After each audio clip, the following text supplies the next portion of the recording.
Good morning again. Just now, I told you the story of Brer Rabbit and the Tar Baby, wherein Brer Rabbit craftily avoids a gruesome death by avoiding his captor, rather convincing his captor, the fox, to throw him into the briar patch. But there are many Brer Rabbit stories. In my favorite, Brer Rabbit convinces Brer Lion that a hurricane is coming. And it would be best if Lion let Brer Rabbit tie him to a tree. When no hurricane comes, Lion asks to be untie me. But Brer Rabbit responds, I can't untie you, I'm too scared.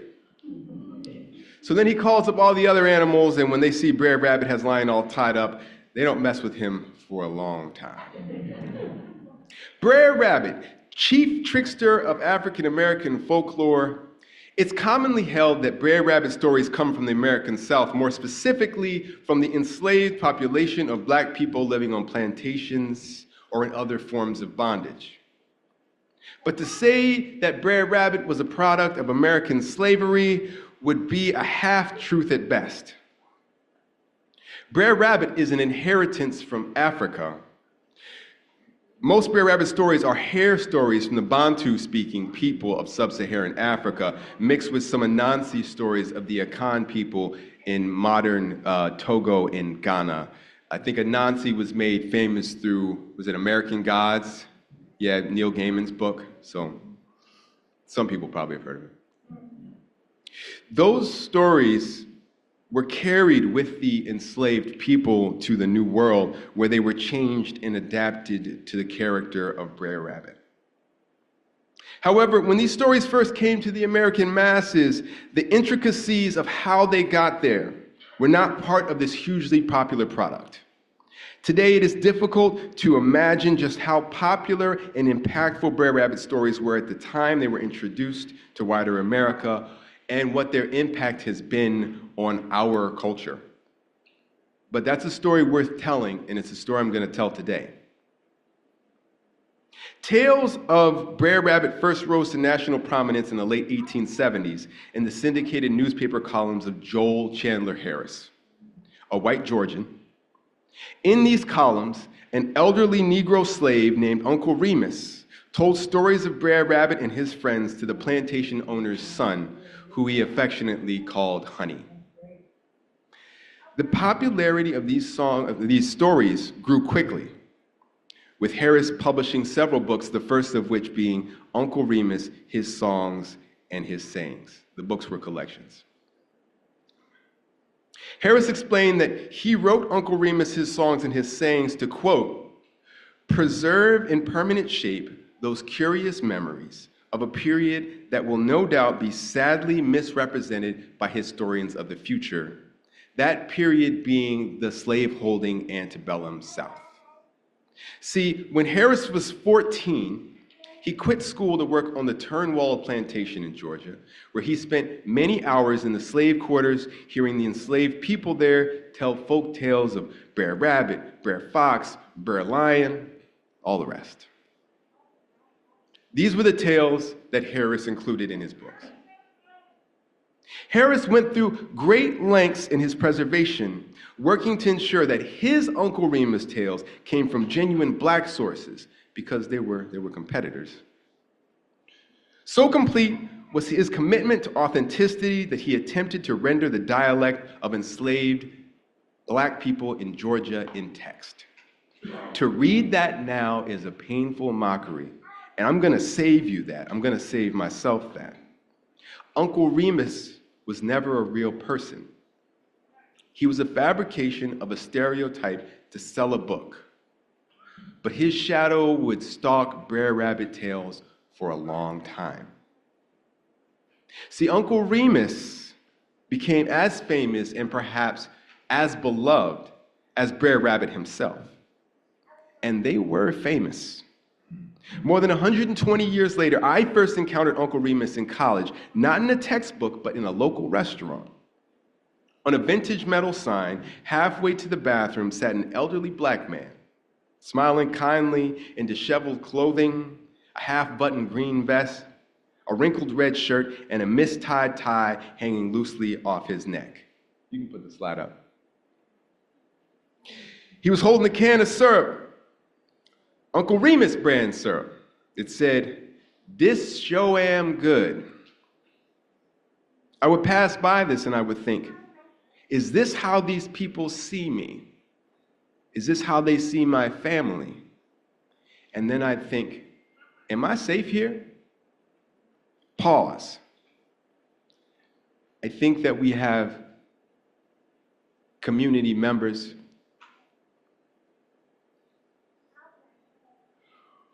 folks living in America today who are probably asking themselves those same questions. Is this how they see me? Am I safe? I'm specifically thinking about our trans brothers and sisters at this moment.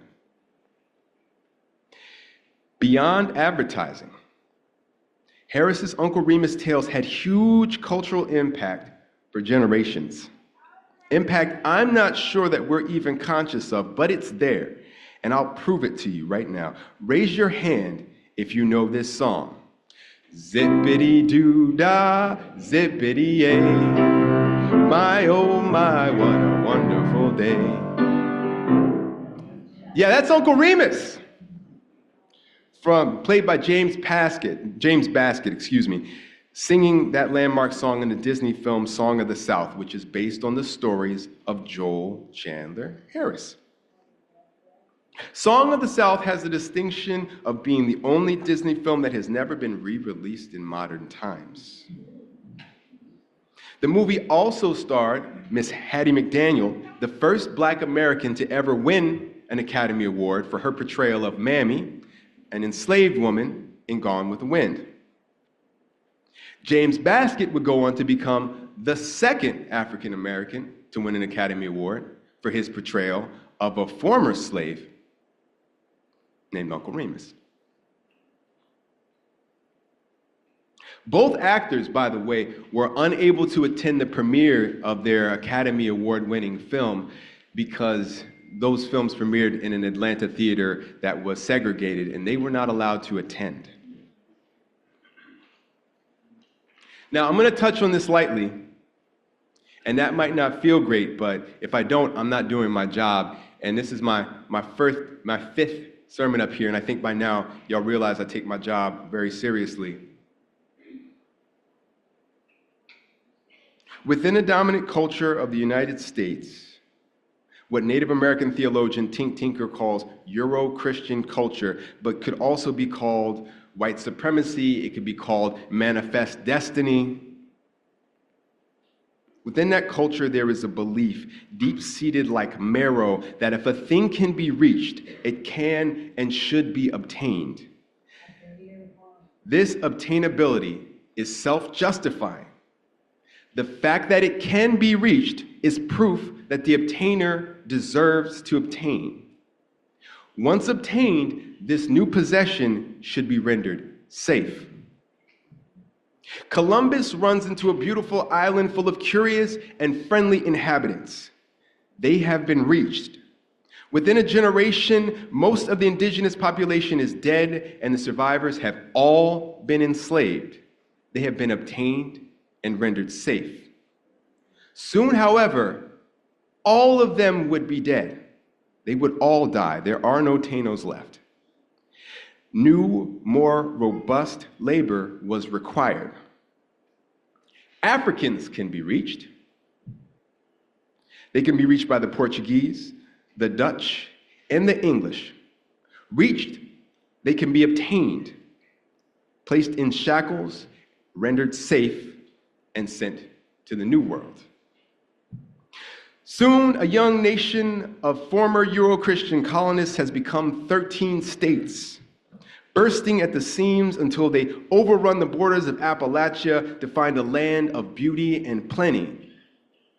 The land has been reached. It must be obtained, even though there are people there. Soon, those people will be rendered safe onto reservations, leaving a trail of tears behind them. This acquisitional illness does not stop with things or land or even the people, but it extends to ideas with value. Thus, the fox enters the slave quarters, maybe because the fox doesn't bite, or perhaps to keep him from doing so, the enslaved people inside tell him stories. He never does bite the people, but the enslaved people inside give him something else, or he takes it. Golden stories from a lost home. But before the fox can profit from his stolen stories, he must render them safe. These slave tales, with their complex morality and humanity, might ask the reader to consider the humanity of the original storytellers. They might feel bad. So he creates Uncle Remus, a kindly, nostalgic, formerly enslaved black elder, an idea that wasn't even that far-fetched, considering the horror that was the American South for black people at the turn of the 20th century. See, chattel slavery, and I want to pause here. This is not in my notes, but after giving the sermon in the morning, I did receive some feedback, and I'm going to share it with you now in the interest of education, that perhaps slavery wasn't that bad because it existed in Africa. Chattel slavery is a unique transatlantic invention, and that's what we're talking about. Chattel slavery reduces people to the status of animal, like a horse. A horse lives under whip and spur, but you feed a horse. You can sell off its offspring, but you don't lynch a horse. In a world where even these basic protections were gone and replaced by violence, such as the world of post-Reconstruction, post-Civil War America, why wouldn't some black elders pine for the only better they knew, of bondage, but at least limited safety? Enter Uncle Remus with, and I quote, "nothing but fond memories of old bondage." Suddenly, these are just funny stories. There's nothing dangerous here. These books are safe. Disney's safe. Zippity-doo-dah. You know, this story reminds me of another story that I'd like to tell you, if that's all right. Okay? So, Brer Rabbit, he builds a nice house of hay. But Brer Fox comes along, he knocks it down, and he carries off one of Brer Rabbit's babies. Brer Rabbit keeps on building stronger and stronger houses. First sticks, then bark, then stone, until finally he's able to build a brick house that's strong enough to keep the fox out. But one day Fox comes along and begs Brer Rabbit to hide him inside from the hunting dogs that are pursuing him. Now, I've read multiple versions of this story. In some there were dogs, in some this was only ever a ruse to get inside. But either way, Brer Rabbit, being the upstanding, nice rabbit that he is, says, "Sure, Fox, come on in." Lets him inside the house and hides him inside of a nice chest and promptly locks it. Now, the story, I've heard, again, multiple versions. Some say that Brer Rabbit, he goes and he rolls up some rabbit chewing tobacco. I've also heard some where he goes and smokes a rabbit cigar. You know, pick your carcinogenic product for your rabbit. And then after thinking on it for a while, he goes and gets his drill and puts in some nice air holes for Brer Fox. And then he goes and gets his tea kettle, puts his kettle on the fire, blah. Brer Fox asks him, "What you doing over there?" "I'm just making you some tea." And once that hot water gets to boiling, he takes it off the fire and promptly pours that boiling hot water through those nice air holes until boiling water does what boiling water does. And then that winter, Brer Rabbit's kids had nice fox mittens to wear to school. I love Brer Rabbit. Joel Chandler Harris is not some cartoon villain, but his misdeed is one that we must all guard against. See, Harris was known as a moderate progressive.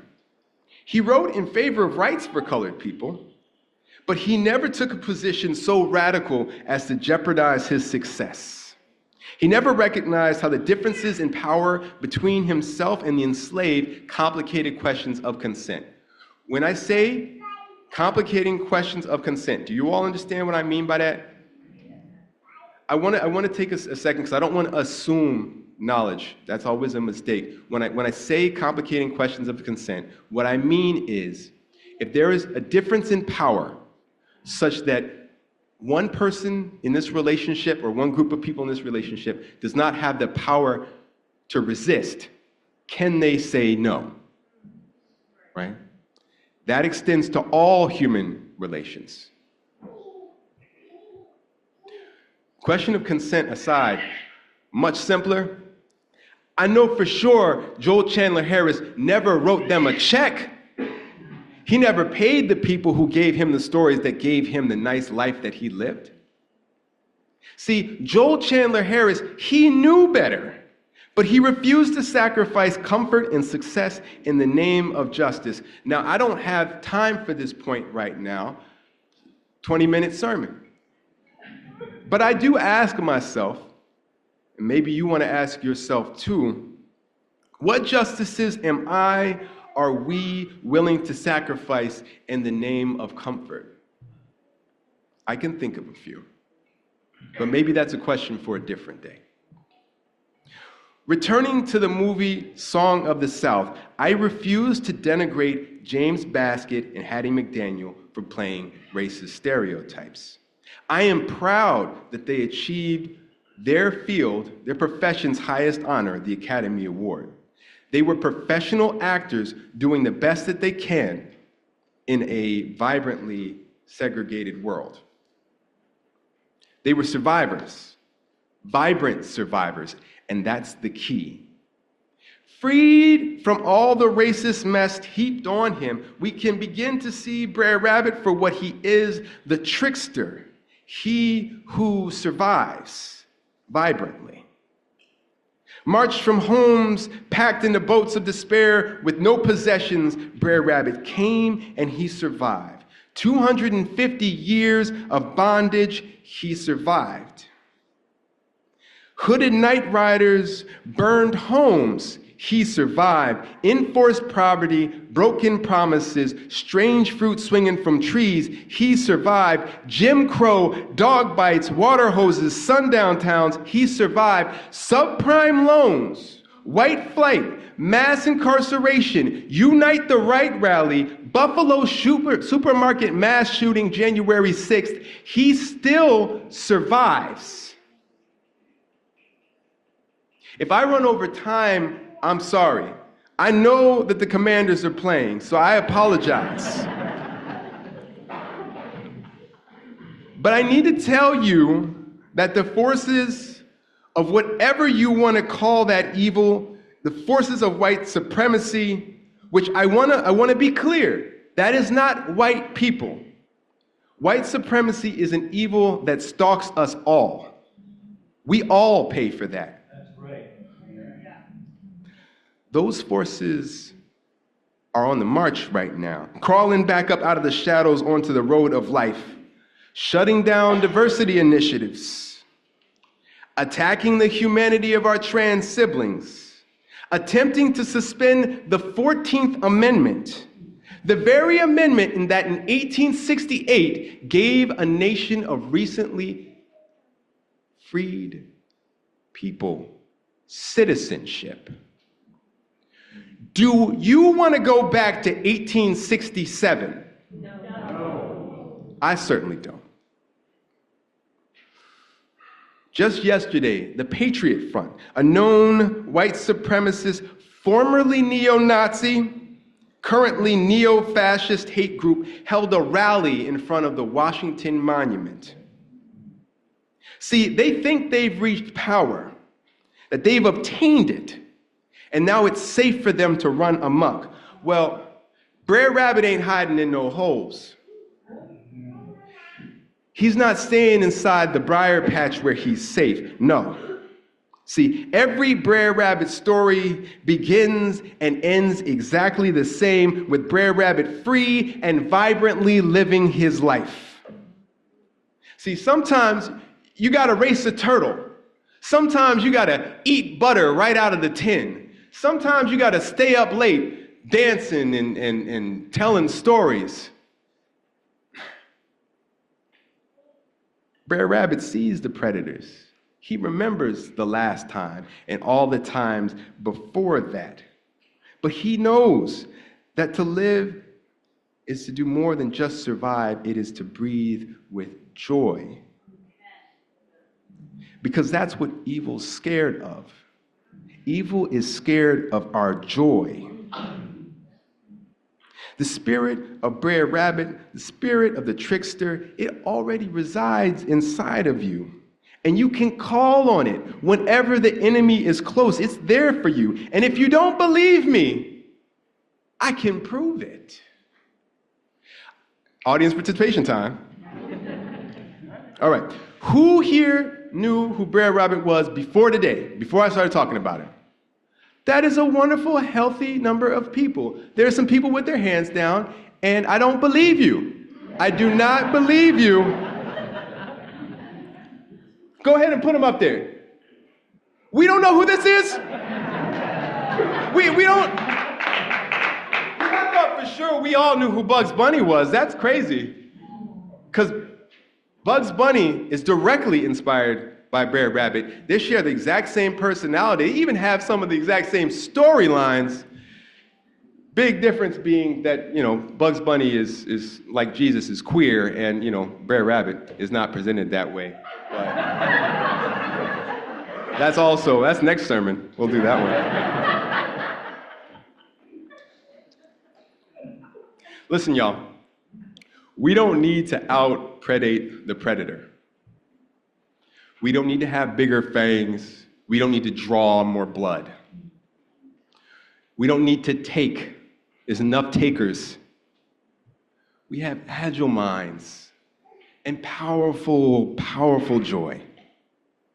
No matter what comes, as long as we have the will to truly live, we will survive, vibrant and free. Ashe, amen, and that's all, folks.